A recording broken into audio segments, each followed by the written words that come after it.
ஆண்டவர் ரட்சகருமாகிய இயேசு கிறிஸ்துவின் மேன்மை மகத்துவமான நாமத்திற்கு மகிமை உண்டாவதாக. மறுபடியுமாக கர்த்தருடைய சன்னிதானத்திலே கடந்து வர நாம் அனைவருக்கும் ஆண்டவர் இயேசு கிருபை செய்திருக்கிறார். இதற்காக கர்த்தர் நாமத்தை நான் சோதரிக்கிறேன், மகிமைப்படுத்துகிறேன். உலக வாழ்க்கை என்பது இன்பமும் துன்பமும் சேர்ந்ததான ஒரு வாழ்க்கை தான். இன்பம் வரும்போது மிக சந்தோஷப்படுகிறோம், துன்பம் வரும்போது மிக சோர்ந்து போய் விடுகிறோம். துன்பம் வரும்போது மனிதர்கள் சோர்ந்து போவதற்கான காரணம் என்னவென்றால், ஆண்டவர் இயேசு அருகாமையில் இருக்கிறார் என்பதை அறிய முடியாமல் இருக்கிறபடினால் நாம் அநேக வகைகளில் மிகவும் சோர்ந்து போய் ஜீவனம் பண்ணி வந்திருக்கிறோம். என்னால் ஆண்டவர் இயேசு நம்மை தாங்கி வழிநடத்தி வந்திருக்கிறார். ஹல்லேலூயா. சந்தோஷமா இருக்கிறீங்களா? ஹல்லேலூயா, ஹல்லேலூயா. இந்த உலக வாழ்க்கை என்பது அநேக நேரங்களிலே நம்மை ரொம்ப சோர்வடைய செய்து, சில நேரங்களில் ஆண்டவரை தேட முடியாத நிலைமைக்கெல்லாம் நம்மை கொண்டு போய் விடுகிறது. ஆனால் ஆண்டவரிடத்தில் சரியான ஒரு புரிந்து கொள்ளுதல், ஐக்கியம் இருக்கிறதான தேவனுடைய பிள்ளைகள் எல்லா நேரத்திலும் நிலையாக நிரந்தரமாக ஆண்டுடைய நாமத்தை மகிமைப்படுத்த முடியும். ஹல்லேலூயா, ஹல்லேலூயா. பலவீனங்கள் வந்ததான நேரங்களிலே ஆண்டவர் தான் நம்ம எல்லாம் என்ன செய்கிறார்? பலப்படுத்துகிறார். அடியனுடைய வாழ்க்கையிலும் சென்ற வாரத்தில் ரொம்ப பலவீனமாக இருந்து சோர்வுகள் இருந்தது, பலவீனத்தின் நிமித்தமாக.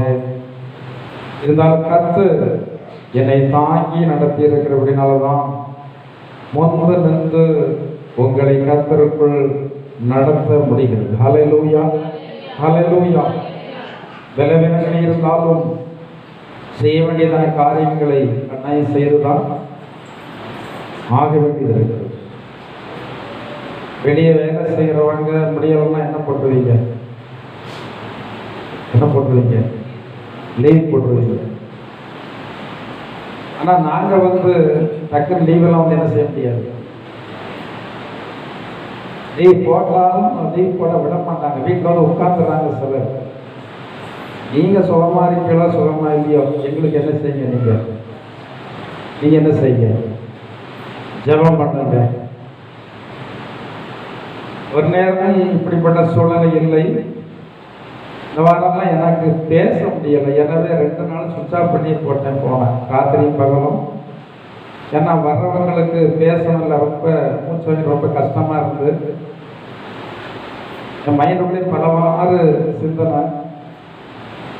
ஸ்டேஜில் நெகட்டிவான வார்த்தைகள் பேசலாம் விரும்பல, அப்படி பல்வேறு விதமான சிந்தனை. எனவே நான் அப்படியே அமைதியாக, சில வேலைகளில் நம்ம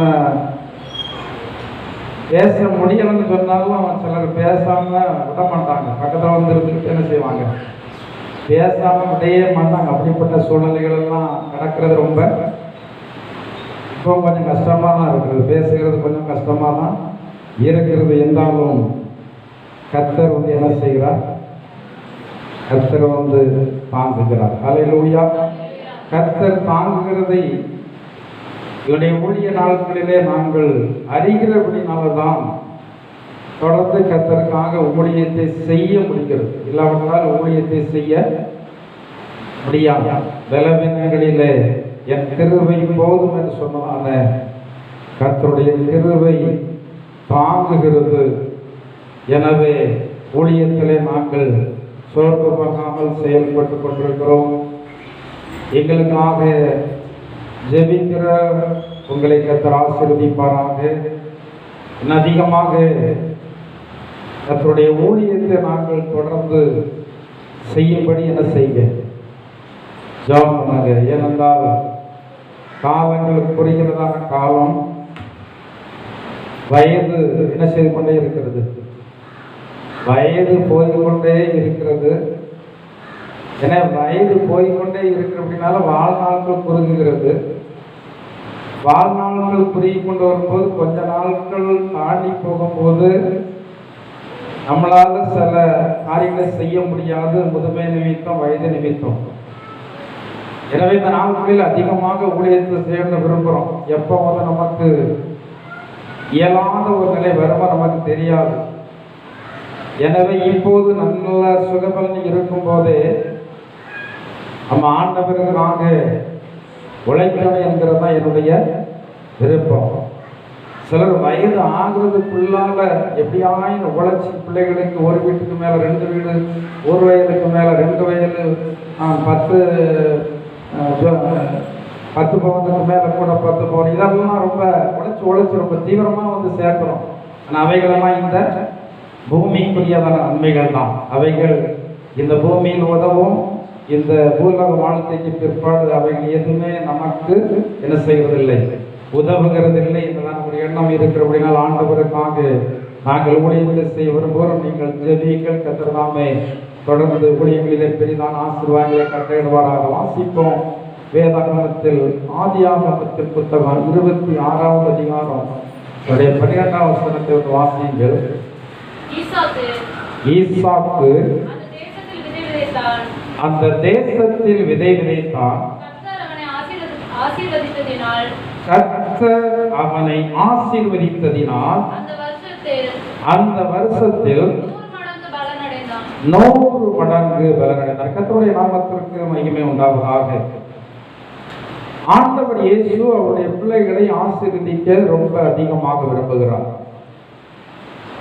ஆதியிலே மனிதனை உண்டாக்கினதான தேவன் அவனை உண்டாக்கி அவர் அப்படியே விட்டுவிடவில்லை. 1ஆம் அதிகாரம் ஆதியாகமத்தினுடைய புத்தகம் 1ஆம் அதிகாரத்தினுடைய 28வது வசனத்தில் நீங்கள் வாசித்து பார்க்கும்போது,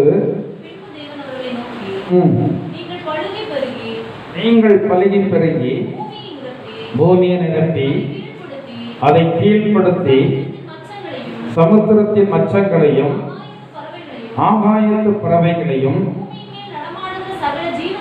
பூமியின் மேல் நடமாடுகிற சகல ஜீவ ஜந்துக்களையும் ஆண்டு கொள்ளுங்கள் என்று சொல்லி என்று தேவன் அவர்களை என்ன செய்தார்? ஆசீர்வதித்தார். மனுஷனை உண்டாக்கின உடனே அப்படியே இந்த பூமியில விட்டுறல. மனுஷனுக்கு ஆண்டவர் அவருடைய ஆசீர்வாதத்தை கொடுத்தார். முதல்ல ஆண்டவர் அவருடைய ஆசீர்வாதத்தை கொடுத்தார். இதே போல ஆண்டவராய் இயேசு கிறிஸ்து மனிதனுடைய பாவத்திற்காக சிலுவையில மரித்து 3வது நாள் உயிரோடு எழுந்து இந்த உலகத்தை விட்டு அவர் பரலோகத்திற்கு போகும்போது தேவன் 2 கைகளையும் விரித்து அவரை தேடினதான தேவனுடைய பிள்ளைகளை ஆசீர்வதித்ததாக லூக்கா சுவிசேஷத்தில் சொல்லப்பட்டிருக்கிறது. அப்ப ஆண்டவர் அவரை தேடுகிறதான பிள்ளைகளுக்கு எல்லா காலத்திலும் ஆசீர்வாதங்களை அவர் வாக்கு பண்ணி இருக்கிறார். ஆனால் இந்த ஆசீர்வாதங்களை வாக்கு பண்ணி இருக்கும் போது ஏன் தேவனுடைய பிள்ளைகளால் இந்த ஆசீர்வாதங்களை பெற்றுக்கொள்ள முடியவில்லை? ஆசீர்வாதங்கள் என்பது பல விதங்களிலே இருக்கிறது. ஆபிரகாம் எல்லா காரியங்களிலும் ஆசீர்வதிக்கப்பட்டவனாக இருந்தார். ஆபிரகாமை குறித்து வேதம் சொல்லுகிறது, ஆண்டவர் ஆபிரகாமை சகல காரியங்களிலே என்ன செய்தார்? சகல காரியங்களில் ஆசீர்வதித்தார். ஒரு தேவனுடைய பிள்ளையினுடைய வாழ்க்கையிலே திரும்புகிற பக்கமெல்லாம் ஆசீர்வாதம் தான் தெரிய வேண்டும். உங்களுடைய வயலை பார்த்தா ஆசீர்வாதம் தெரியணும், உங்களுடைய தொழிலை பார்த்தா ஆசீர்வாதம் தெரியணும், உங்களுடைய வியாபாரத்தை பார்த்தா ஆசீர்வாதம் தெரியணும், உங்களுடைய பிள்ளைகளை பார்த்தா ஆசீர்வாதம் தெரியணும், வீட்டை பார்த்தா ஆசீர்வாதம் தெரியணும். எங்கே திரும்பினாலும் கர்த்தருடைய ஆசீர்வாதம் உங்களுக்கு தெரிய வேண்டும். இது ஆண்டவர் நம்மை குறித்து விரும்புகிறதான ஒரு விருப்பம். ஆண்டவர் இவ்விதமாக விரும்பும் போது ஏன் நம்மால் கர்த்தருடைய ஆசீர்வாதங்களை பெற்றுக்கொள்ள முடியவில்லை? என்னாகமத்துடைய புத்தகம் 24:1 வாசித்து பார்க்கும்போது இஸ்ரவேலை ஆசீர்வதிப்பதே கர்த்தருக்கு பிரியம். இஸ்ரவேலர் என்றால் 12 விதமான கோத்திரங்களை குறித்து வேதத்தில் சொல்லப்பட்டிருக்கிறது. இந்த இஸ்ரவேல் கோத்திரங்கள் 12 கோத்திரங்களும் கர்த்தருடைய ஆசீர்வாதத்தை பெற்றதான கோத்திரங்கள் தான். ஆனால் நீங்கள் போக போக இந்த இஸ்ரவேல் ஜனங்களை பார்த்தா 6 கோத்திரத்திற்கு ஆசீர்வாதம் வருகிறது, 6 கோத்திரத்திற்கு ஆசீர்வாதம் வரவில்லை. நீங்கள் இதை உபாகமத்தினுடைய புத்தகம் 27ஆம் அதிகாரம் 12, 13 நீங்கள் வந்து வாசித்து பார்க்கும் போது, உபாகமத்தினுடைய புத்தகம் 27, 12 தானா?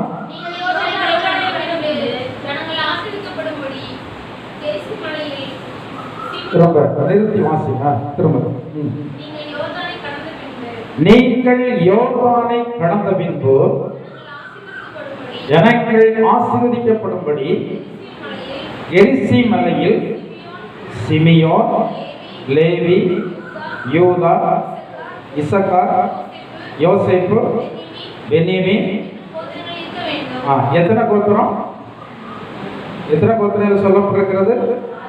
6 கோத்திரம். இந்த 6 கோத்திரம் எதற்காக சொல்லப்பட்டிருக்கிறது? ஆசீர்வாதத்திற்காக. அடுத்தது சாபம் கூறப்படும் பொருட்டு ஏபால் மலையில் ரூபன், பாருங்க சபிக்கப்பட்ட ஒரு சந்ததியா வருது பாருங்க. ரூபன், காத், ஆசேர், செபுலோன், தான், நப்தலி, 6 கோத்திரம். அதாவது 6 கோத்திரம் ஆசீர்வதிக்கப்படுகிறது. இந்த 6 கோத்திரம் ஆசீர்வதிக்கப்படவில்லை. இந்த 6 கோத்திரம் ஏன் ஆசீர்வதிக்கப்படவில்லை என்பதை நீங்க அதே அதிகாரத்தில் 15 26 வசனம் வரைக்கும் வாசித்து பார்த்தா அதுல சொல்லப்பட்டிருக்கிறதான அத்தனை காரியங்களும் இந்த 6 கோத்திரத்தாருக்கு இருந்திருக்கிறது. ஆனா இவர்கள் கர்த்தருடைய ஆசீர்வாதத்தை வாக்குத்தத்தமாக பெற்றவர்கள் தான். இவர்கள் இஸ்ரவேல் கோத்திரம் தான். ஆனால் 6 கோத்திரத்திற்கு மட்டும் இந்த ஆசீர்வாதம் கிடைக்கிறது, 6 கோத்திரத்துக்கு இந்த ஆசீர்வாதம் கிடைக்கல. இன்றைக்கும் பாருங்கள், கிறிஸ்தவ ஜனங்கள் அநேக வாக்குத்தத்தத்தை ஆண்டவரிடத்தில் பெறுகிறார்கள். சில தேவனுடைய ஊழியர்கள் தலையில கையை வைத்து ஜெபிக்கும் போது ஆண்டவருடைய வாக்குத்தத்த ஆசீர்வாதங்கள் அவர்களுக்கு சொல்லப்படுகிறது. சிலர் இந்த வாக்குத்தத்தத்தை நம்பி மட்டும் அவர்கள் இருந்து கொண்டே எதிர்பார்த்து கொண்டே இருக்கிறார்கள். ஆனால் அப்படி இருந்த ஆசீர்வாதம் வந்து விடாது. இந்த சாபம் பெற்றதான இந்த 6 கோத்திரங்களை குறித்து நீங்கள் அந்த 27, 15 26 வரைக்கும் வாசித்து பார்த்தா அவர்கள் இப்படி தேவனுக்கு பிரியமில்லாத அநேக விதமான காரியங்களை செய்தபடினால் கர்த்தர் அவர்களை ஆசீர்வதிப்பேன் என்று சொல்லி இருந்தும் இந்த ஆசீர்வாதத்தை அவர்கள் இழந்து போய்விட்டார்கள். ஆனால் அங்கே மேலே சொல்லப்பட்டதான 6 கோத்திரம் கர்த்தருடைய ஆசீர்வாதத்தை வந்து பெற்றது. எனவே ஆண்டவர் சொன்னார், 6 கோத்திரம் ஏபால் மலைக்கு போங்க, 6 கோத்திரம் கெரிசீம் மலைக்கு போங்கன்னு சொன்னார். கெரிசீம் என்பது கர்த்தருடைய ஆசீர்வாதத்தை கொடுக்கிறதான ஒரு மலை. ஏபால் என்பது சாபத்தை கொடுக்கிறதான ஒரு மலை. இன்னைக்கு அநேக தேவனுடைய பிள்ளைகள் கிறிஸ்தவர்கள் என்று சொல்லி பெயர் பெற்றிருந்தோம், எங்களை ஆண்டவர் ஆசீர்வதிக்கிறார் என்று சொல்லி நம்பி கொண்டிருந்தோம். ஆசீர்வாதங்களை இழந்து போவதற்கான காரணத்தை அறிந்து கொள்ள வேண்டும். இன்னைக்கு அநேக ஜனங்கள் தேவனுடைய ஆலயத்திலே வருவதே எதற்காக வென்றால் சரீர பிரகாரமான நன்மைகளை பெற்றுக்கொள்ள வேண்டும் என்று வேதத்திலே 3 விதமான ஆசீர்வாதங்களை பற்றி சொல்லப்பட்டிருக்கிறது. கடந்த நாட்களில் உங்களுக்கு வசனத்தை சொல்லவில்லை.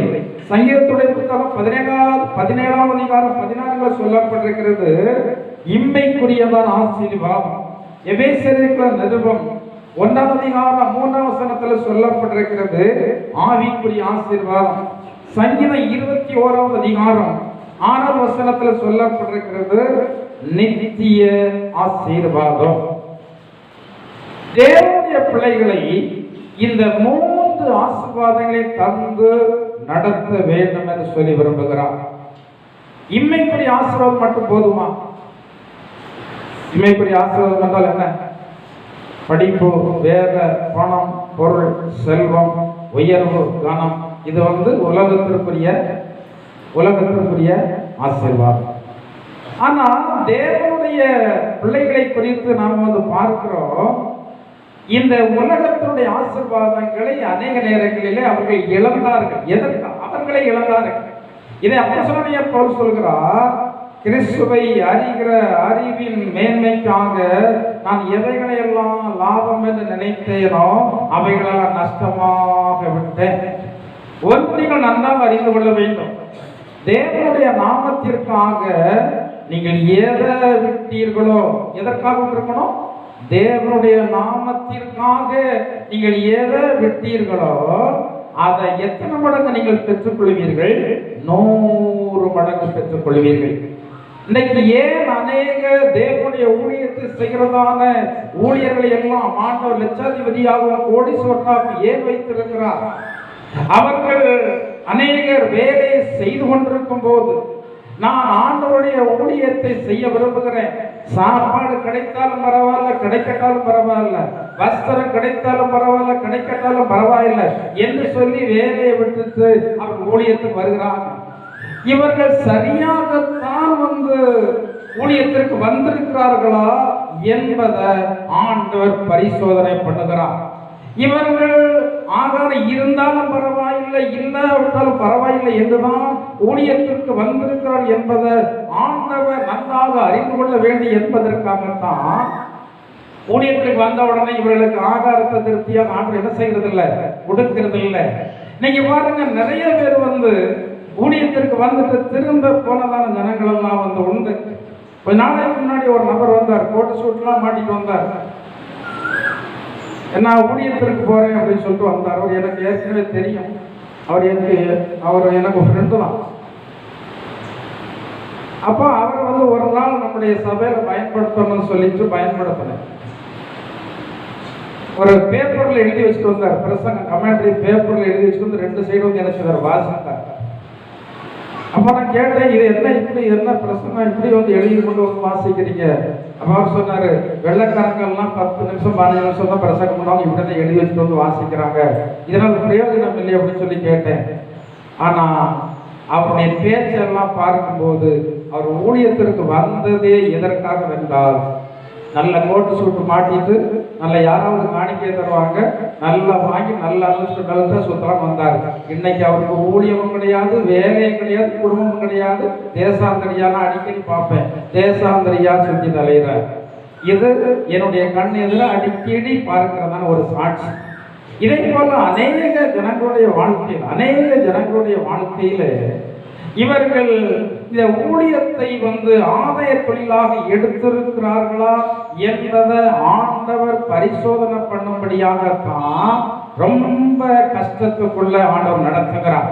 எல்லாரும் நல்ல தேவனுடைய எனக்கு எது இல்லாட்டாலும் பரவாயில்லை, நான் ஊழியத்தை செய்ய வேண்டும் என்று சொல்லி அவர்கள் பல்ல கடித்து கொண்டு அந்த ஊழியத்துல அவர்கள் கஷ்டமாக இருந்தால் அதை சகித்து கொண்டு கடந்து போகிறது ஆண்டவர் பார்த்துதான் 100 மடங்குல சில ஊழியக்காரங்கள்லாம் கோடியாக சில ஊழியக்காரங்கள்லாம் என்ன செய்திருக்கிறார், ஆசீர்வதித்திருக்கிறார். ஆனா அந்த ஊழியர்களுடைய ஆரம்ப நாளுக்கு இன்றைக்கு நிறைய பேருக்கு தெரிகிறது இல்லை. எப்போதுமே பச்சையாக இருக்கிறதான மரங்கள் தான் மனிதர்களுக்கு டக்குன்னு தெரியும், பழுத்து இருக்கிறதான மரங்கள் தான் உடனே தெரியும். எருமையாக இருக்கிறதான மரங்கள் மனிதருக்கு தெரிகிறது இல்லை. இந்த பழுக்க ஆரம்பித்ததற்கு பிறகுதான் அதன் மேல கல்லறிலாம் விடும். அதற்கு முன்னாடி அந்த மரம் எப்படி இருந்தது என்பதை யாரும் அறிந்திருக்கவே மாட்டாங்க. அப்போ தேவனுடைய ஊழியத்தை செய்யறவங்க இந்த உலக ஆசீர்வாதங்கள் இல்லாவிட்டாலும் பரவாயில்லை, எனக்கு என்ன ஆசீர்வாதம் வேண்டும், நித்திய ஆசீர்வாதம் வேண்டும் என்று சொல்லி விரும்புறாங்க. இந்த உலக ஆசீர்வாதத்தை விட்டதற்காக நீ விட்டாய் அல்லவா, உனக்கு நான் தரமாட்டேன் என்றெல்லாம் ஆண்டவர் சொல்லவே இல்லை. ஆண்டவருடைய ஊழியத்தை செய்கிறவர்களாக இருந்தாலும் சரி, விசுவாசிகளாக இருந்து ஆண்டவருக்காக சாட்சியாக வாழ்கிறவர்களாக இருந்தாலும் சரி, உங்கள் குடும்பத்துல உங்கள் தேசத்துல ஆண்டவர் உங்களை 100 மடங்கு என்ன செய்வார், ஆசீர்வதிப்பார். ஹல்லேலூயா, ஹல்லேலூயா. நீங்கள் ஆசீர்வதிக்கப்படுவதற்கென்று தெரிந்து கொள்ளப்பட்டதான தேவனுடைய பிள்ளைகள். ஆனால் உங்களுடைய இருதயம் ஆவிக்குரிய ஆசீர்வாதத்தினுடைய பேரில் இருக்கணும். ஆவிக்குரிய ஆசீர்வாதம் என்பது என்ன? ரட்சிப்பு, மனந்திருப்புதல், பரிசுத்தாவினுடைய அபிஷேகம், கிருபைவரங்களை பெறுதல், ஆண்டவருக்காக கனி கொடுத்தல், ஆண்டவருக்காக பக்தி வைராக்கியமாக ஜீவித்தல், இது ஆவிக்குரியதான ஆசீர்வாதங்கள். இந்த ஆவிக்குரிய ஆசீர்வாதங்கள் எல்லாம் ஜனங்களுடைய பார்வைக்கு தெரிகிறது இல்லை. நாம் எப்போதுமே உலக ஆசீர்வாதங்களை மட்டும்தான் ஜனங்களிலே வந்து பார்க்கிறோம். இந்த ஆசீர்வாதங்களை மட்டும் பார்த்து அந்த அடிப்படையில தான் நம்முடைய அன்பு ஐக்கியங்கள் எல்லாவற்றையும் வைத்துக் கொள்ளுகிறோம்.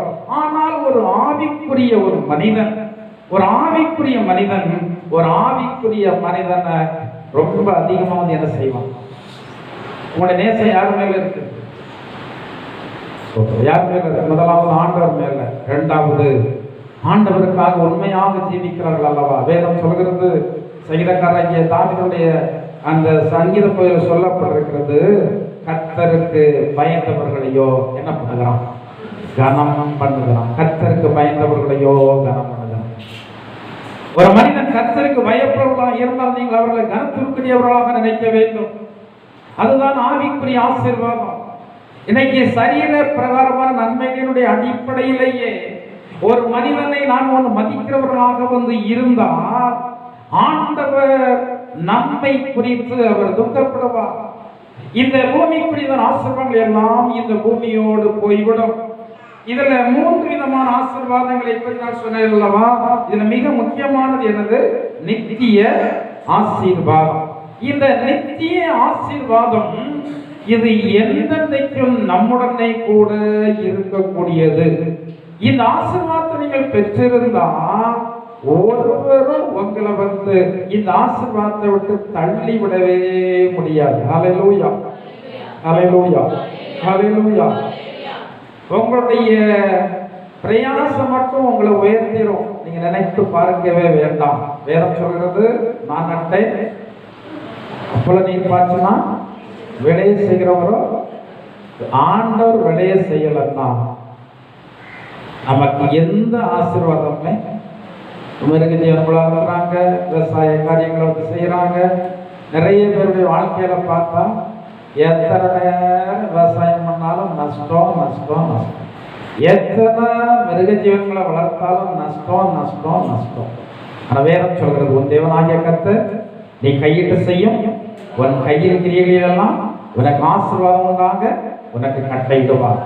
என்னைக்காவது கேட்டீங்களா நஷ்டம் வரும்போது, ஆண்டவரே இந்த வாழ்க்கையில என்ன வந்துட்ட நஷ்டம் வந்துட்டு, ஏன் நஷ்டம் வருகிறது ஆண்டவரே? ஏன் வயலில் சரியானபடி விளைச்சல் இல்லை? ஏன் ஆண்டவரே மிருக ஜீவன்ல வந்து ஆசீர்வாதம் இல்லை? ஏன் ஆண்டவரே கரத்துல பணம் வருது, எங்க போகுதுன்னே? சிலருக்கெல்லாம் பணம் வரும், எங்க போகுதுன்னே தெரியாது. என்ன இல்லை? ஆசீர்வாதம் இல்லை. 5 அப்பம் 2 மீனை 5000 பேர் சாப்பிட்டு அதுல மீதம் எத்தனை கூட வந்தது? என்னத்தினால மீதம் வந்ததுன்னா கர்த்தர் அதை ஆசீர்வதித்து கொடுத்தார். நீங்க ஆண்டவரிடத்துல உங்க கையில பணம் வந்த உடனே, ஆண்டவரே இதை எனக்கு என்ன செய்தாருங்க, என்ன செய்தாருங்க? கர்த்தர் ஆசீர்வதிச்சுட்டா இந்த பணத்தின் பேர்ல சாத்தானுக்கு வந்து அதிகாரம் கிடையாது. சாத்தான் பணத்தை தொட மாட்டான். இன்னைக்கு அநேகரை வந்து சாத்தான் வந்து இந்த ஆசீர்வாதத்தை கெடுக்கிறபடினால இந்த பணத்தை உருவி எங்க கொண்டு கொடுத்துறான்? மருத்துவமனையில கொண்டு கொடுத்துறான். இந்த பணத்தை உருவி வட்டிக்காரர்கிட்ட கொண்டு கொடுத்துறான். இந்த பணத்துல என்ன இல்லை? ஆசீர்வாதம் இல்லை.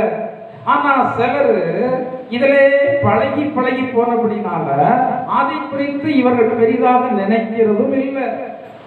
தேவனுடைய பிள்ளையுடைய வாழ்க்கையில ஒரு 5 ரூபாய் கூட தேவையில்லாமல் நஷ்டம் வரவே கூடாது. நாம் மனம் வந்து ஒரு ஏழைகளுக்கு கொடுத்துடலாம், ஆனா தேவை இல்லாமல் என்ன வரக்கூடாது? நஷ்டம் வரவே கூடாது. அப்படி வராமல் இருக்க வேண்டுமானால் தேவனுடைய ஆசீர்வாதம் வரக்கூடிய வழிகளிலே நடக்க வேண்டும். இந்த ஈசாக்கினுடைய ஆசீர்வாதத்தின் அடிப்படையில தான் உங்களுக்கு ஒரு சில காரியங்களை நான் சொல்ல ஏவப்படுகிறேன்.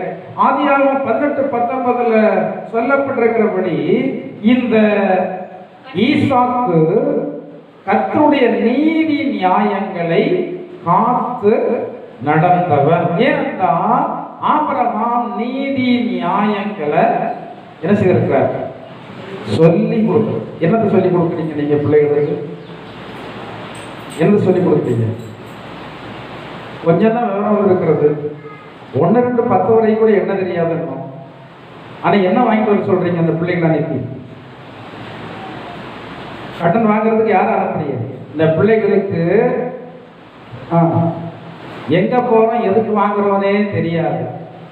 ஆனா போய் என்ன வாங்கிட்டு வா? என்ன வாங்கிட்டு வா? கடன் வாங்கிட்டு வா. கடன் வாங்கிட்டு வா. நான் தான் கேட்டுட்டேன், இனிமே நீ கடன் வாங்க பழகணும் தம்பி. இப்படி இருக்கக்கூடாது, கடன் வாங்க பழகணும் அப்படின்னு சொல்லி கடன் வாங்க பழக்கிறோம். சில பெற்றோர்கள் பீடி சிகரெட் வாங்க பழக்கிறாங்க பிள்ளைகளை. சில பெற்றோர்கள் வந்து மதுபானம் வாங்க பழக்கிறாங்க பிள்ளைகளை. நாம வந்து இதை பெருசா நினைக்கிறதே இல்லை. நாம தான் வந்து வட்டிக்கு வாங்கி சீரழிஞ்சோம். காலமெல்லாம் செலவெல்லாம் நான் நினைச்சு வேதனைப்படுவேன். இவங்க சாகும் போது கூட, இவங்க அடக்கம் பண்ணும்போது கூட இவங்க ஏதாவது எப்படிதான் செத்துருப்பாங்க, வட்டி கடனோட தான் வந்து என்ன செய்திருப்பாங்க, செத்துருப்பாங்க. என்னைக்காவது நினைச்சு பார்த்தோம், ஆண்டவரே வேதம் சொல்கிறது நீயோ கடன் சொல்லுங்க, நீயோ கடன் வாங்காதிருப்பாய், கடன் கொடுப்பாய். இந்த வாக்குத்தத்தை எனக்குரியதுன்னு என்னைக்கா நினைச்சிருக்கோமா? நினைச்சிருக்கீங்களா? அதான் ஒரு கடன் முடிகிறதுக்குள்ள அடுத்த கடன் வந்துருத, அடுத்த கடன் அப்படியே நிற்குது. சோத்திரம். அல்லேலூயா. சாப்பிடுவதற்கு யாராவது கடன் வாங்குவாங்களா?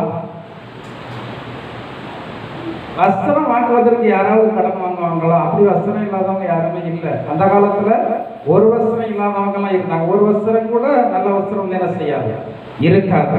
அப்படிலாம் இருந்தாங்க. ஆனா இப்போ வஸ்திரம் இருக்கிறது. ஆனா மேற்கொண்டு வஸ்திரம் என்னத்திற்கு? ஆடம்பரத்திற்கு. மேற்கொண்டு வஸ்திரம் என்னத்துக்கு? அவங்களுக்கு நான் என்ன குறைஞ்சாளா? அதற்கு தானே வஸ்திரம் ஒழிய. ஆனா இன்னைக்கு நம்மளை மறைப்பதற்கு வஸ்திரம் இருக்கிறதான அந்த எண்ணெல்லாம் வந்து என்ன செய்து போயிட்டு, அதே மாதிரி ஆகாரம் சாப்பிடுகிறது. மனுஷன் ஜீவனம் பண்ணுவதற்கு கொஞ்சம் வந்து கஞ்சி இருந்தா போதும், ஒரு நாளைக்கு உலகான கஞ்சி இருந்தா போதும், அவன் செத்துலாம் போக மாட்டான். ஆனா வாய்க்கு ருசியா இல்லைன்னு சொல்லி நம்ம வந்து என்ன வாங்கிக்கிறோம்? கடனை வாங்கிக்கிறோம், சிற்றவட்டி வாங்கிக்கிறோம். இது நமக்கு பழக்கப்படுத்தப்பட்டு போன இது என்னது? இது ஒரு நோய் இது. ஆனா இந்த நோயை நம்ம யாருக்கும் வந்து கடத்துக்கிறோம்?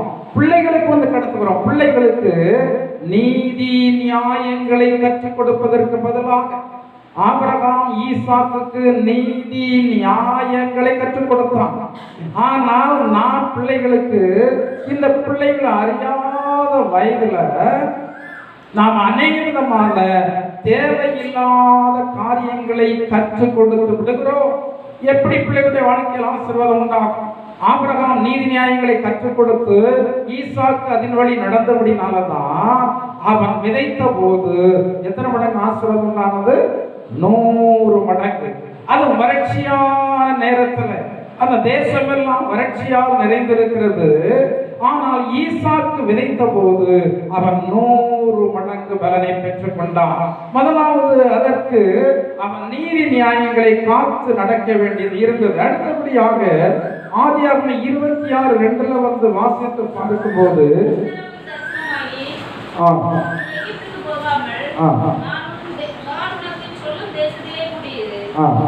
நீ எகிப்துக்கு போகாமல் நான் உனக்கு சொல்லும் தேசத்திலே குடி. எகிப்து அந்த நேரத்தில் செல்வ செழிப்பாக இருந்தது.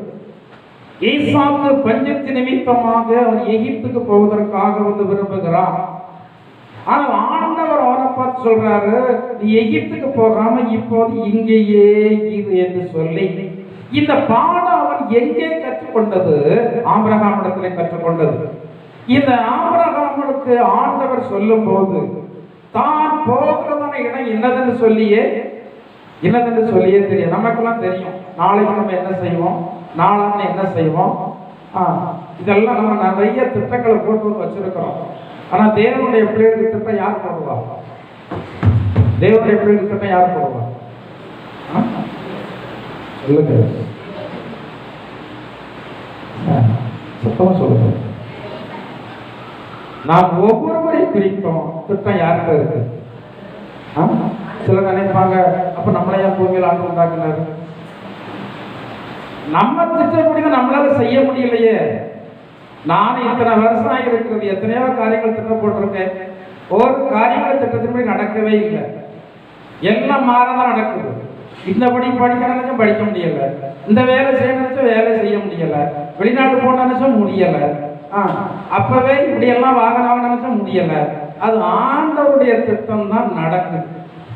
அப்ப ஆண்டவருடைய திட்டம் நடக்கும்போது நாம் ஏன் நடக்காத ஒரு காரியத்திற்காக அவ்வளவு பாடுபட்டு பிரயாசப்பட்டு நம்முடைய சிந்தையெல்லாம் வீணாக்கி தூக்கத்தெல்லாம் வீணாக்கி நம்ம ஏன் சங்கடப்பட்டு கொண்டு இருக்கணும்? நம்முடைய திட்டங்களை தேவனிடத்திலே நாம் ஒப்பு கொடுக்க வேண்டும். வேதத்தில் எத்தனையோ தேவனுடைய பிள்ளைகளை குறித்தெல்லாம் பார்க்கிறோம். அந்த தேவனுடைய பிள்ளைகள் எல்லாம் கர்த்தருடைய திட்டத்திற்கு அப்படியே என்ன செய்தார்கள்? ஒப்பு கொடுத்தார்கள். நாம் தேவனுக்கு ஒப்பு கொடுக்கிறோமா? இன்னும் நான் நினைத்தபடியதான் நடக்க நினைத்துக் கொண்டிருக்கிறோமா? சோத்திரம். ஹல்லேலூயா, ஹல்லேலூயா. எப்படி நீங்க நினைக்கிறீங்க? உங்க திட்டம் நிறைவேறணுமா? ஆண்டவர் திட்டம் நிறைவேறணுமா?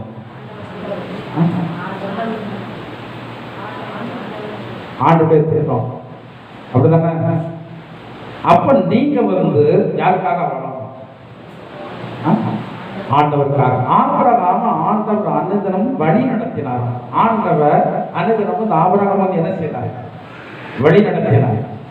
முழு திட்டத்தையும் அவங்க சொல்லி, இந்த டேட்ல இருக்கப்போ, இந்த டேட்ல இருக்கப்போ, இந்த இடத்துல இருக்கணும், அங்க போகணும், இங்க போகணும், கடைசியில் இத்தனை ஆண்டு கழிச்சு இந்த இடத்துல நீ போயிருக்கணும் அவர் சொல்லி அனுப்பினார். அவர் சொன்னார், நான் காண்பிக்கிற தேசத்துக்கு நீ நான் தரிசித்து நடவாமல் எப்படி நடக்கலாம்?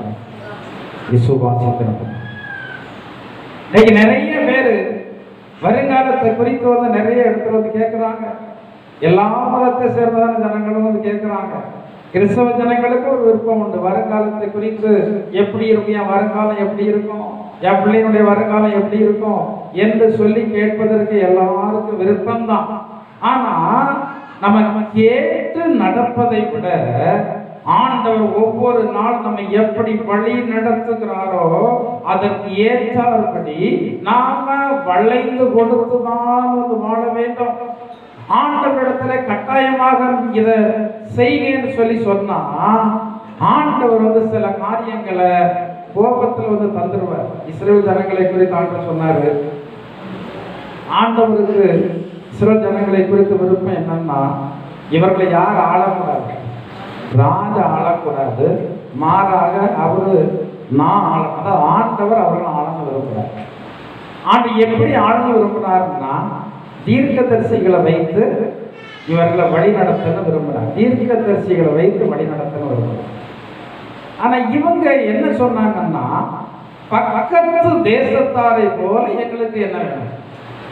ராஜா. பக்கத்து தேசத்தாரை போல எங்களுக்கு ராஜா வேணும். அங்க சொல்லப்பட்டிருக்கிறது, என்னுடைய கோபத்தில் அவர்களுக்கு ராஜாவை என்ன செய்வேன், கொடுத்தேன் என்று சொல்லி. இந்த ராஜா அங்க நல்லவனாக இருந்தா தேசத்து ஜனங்களை கரெக்டா ஆளலாம். நிறைய ராஜாக்கள் நல்ல ராஜாக்களாக இல்லை, ஏதோ 1-2 ராஜாக்கள் தான் நல்ல ராஜாக்களாக இருந்தார்களே ஒழிய நிறைய ராஜாக்கள் நல்ல ராஜாக்களாக இல்லை.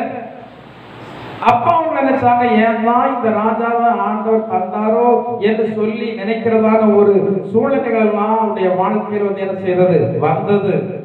ஆனா அந்த நேரத்தில் அவர்கள் ஆண்டவரிடத்துல போய் விசனப்பட்டு பயன் இல்லை. அவர் சொன்னாரு, நீங்க கேட்டீங்க, நான் என்ன செய்தேன், கொடுத்தேன் என்று சொல்லி ஆண்டவர் சொன்னார். ஆண்டவர் நமக்கு அவரா மனம் என்ன செய்யணும். நீங்க நிறைய பிள்ளைங்க இருக்கிறாங்க, பெற்றோர்களிடத்துல சண்டை போட்டு என்ன செய்வாங்க. நல்ல பிள்ளைங்க பெற்றோர்களிடத்துல என்ன பண்ண மாட்டாங்க. ஏன்னா பெற்றோர்கள் எப்போதுமே பிள்ளைகளை குறித்து நினைப்பாங்க, பிள்ளைகள் எப்படி இருப்பாங்க, நல்லா இருக்குன்னு நினைப்பீங்க. நம்மளை விட பிள்ளைங்க பெற்றோர்கள் புது வஸ்திரம் எடுத்துக்க மாட்டாங்க, ஆனா பிள்ளைங்களுக்கு என்ன வஸ்திரம் எடுத்து கொடுப்பாங்க, புது வஸ்திரம் எடுத்து கொடுப்பாங்க. பெற்றோர்கள் புது வாகனத்தை வாங்கியிருக்க மாட்டாங்க, அவர் கீயா வண்டியில தான் இன்னும் போய்கிட்டு இருப்பார், சைக்கிள்ல. ஆனா பிள்ளைகளுக்கு நல்ல வாகனத்தை எடுத்து கொடுத்துருப்பாங்க. ஏன், என்னை விட என் பிள்ளைங்க எப்படி இருப்பாங்க, எப்படி இருப்பாங்க, நல்லா இருக்கணும் அப்படின்னு. ஆனா இப்படி நினைக்கிறதான பெற்றோர் இடத்துல சில பிள்ளைங்க தொந்தரவு பண்ணி அது வேணும் இது வேணும்னு சொல்லி வந்து என்ன செய்யறாங்க, வாங்குறாங்க. இந்த பெற்றோர்கள், சில பெற்றோர்களும் ஐயோ பாவம், கடன் பட்டு வட்டிக்கு வாங்கி அப்படியாயினும் என் பிள்ளைய வந்து நான் என்ன செய்யறேன், சந்தோஷப்படுத்துறேன்னு வந்து என்ன செய்யறாங்க. ஆனா அந்த பிள்ளைகளுக்கு எப்படி இருக்காது, ஆசீர்வாதமாக இருக்காது. பெற்றோர்கள் மனம் உவந்து பிள்ளைகளுக்கு கொடுக்கணும். அதே போலதான் நம்முடைய ஆண்டவராகிய இயேசு கிறிஸ்து மனம் உவந்து நம்மள வந்து என்ன செய்யணும், ஆசீர்வதிக்கணும். அவர் மனம் வந்து ஆசீர்வதிக்கணும்னா அவருடைய வார்த்தைக்கு நம்ம கீழ்ப்படியணும். ஆபிரகாம் கீழ்ப்படிந்ததை போல இந்த ஈசாக்கும் இந்த ஆபிரகாமிடத்திலிருந்து கற்றுக்கொண்ட பாடத்தின்படி தேவனுக்கு இந்த ஈசாக்கு கீழ்ப்படிந்தபடினால் 100 மடங்கு ஆசீர்வாதத்தை பெற்றார். ஆதியாகமம் 26, 24, 28 வாசிங்க. 26 அதிகாரம் 24 வாசிங்க. அன்று ராத்திரியிலே கர்த்தர் அவனுக்கு தரிசனமாகி, நான் உன் தகப்பனாகிய ஆபிரகாமுடைய தேவன், பயப்படாதே, நான் உன்னோட கூட இருந்து ஆபிரகாமின் நிமித்தம் உன்னை ஆசீர்வதித்து உன் சந்ததியை பெருக பண்ணுவேன். 28 வாசிங்க. அதற்கு அவர் நிச்சயமாக கர்த்தர் உன்னுடனே கூட இருக்கிறார்.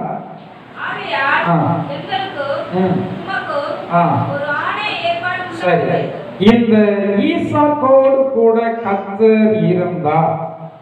இந்த